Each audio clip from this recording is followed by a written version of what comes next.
हस्तिनापुर के विभाजन के बाद जब पांडवों को खांडव प्रस्थ मिला तो वहां पर खांडव वन दहन से पहले अर्जुन को एक रथ की प्राप्ति हुई थी जिसे कपिध्वज कहा जाता था। अग्निदेव के परामर्श के पश्चात वरुण देव ने श्रेष्ठ घोड़ों से जुटा हुआ यह रथ अर्जुन को दिया था। यह रथ देवता तथा दानवों दोनों के लिए अजेय था। विश्वकर्मा ने बहुत ही परिश्रम और अपनी विद्याओं के द्वारा इस रथ का निर्माण किया था। महाभारत के युद्ध में इस रथ के सारथी स्वयं भगवान श्री कृष्ण बने थे।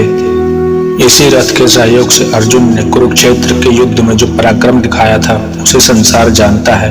लेकिन एक समय जब महाभारत का युद्ध समाप्त हुआ और अर्जुन तथा भगवान कृष्ण उस रथ से उतरे तो वह रथ अग्नि में धधकने लगा।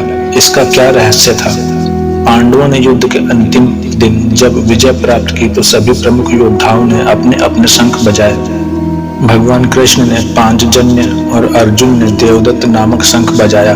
फिर सभी कौरवों के शिविर के समीप पहुंचकर अपने अपने रथ से उतरने लगे।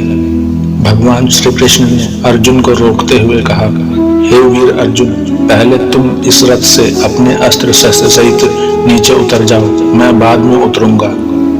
अर्जुन ने बिल्कुल वैसा ही किया। अर्जुन के बाद घोड़ों की बागडोर छोड़ते हुए भगवान बाद में उतरे। उनके उतरते ही उनके रथ में जो ध्वज था उसमें से महाकपि अंतर्ध्यान हो गए और उनके अंतर्ध्यान होते ही वह रथ धो धो कर जलने लगा। थोड़ी ही देर में घोड़ों सहित रथ जलकर भूमि पर भस्मीभूत होकर गिर पड़ा।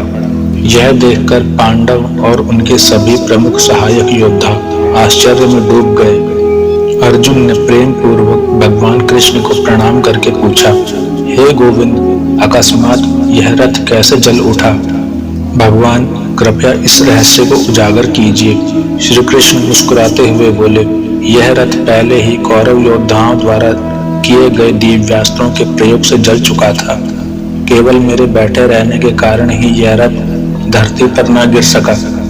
मेरे संकल्प के कारण ये ज्यों का त्यों बना रहा और अब जब तुम युद्ध में अपना अभिष्ट कार्य सिद्ध कर चुके हो तो मैंने इसे छोड़ दिया और पहले से ही ब्रह्मास्त्र के तेज से भस्म यह रथ अब जाकर गिर चुका है।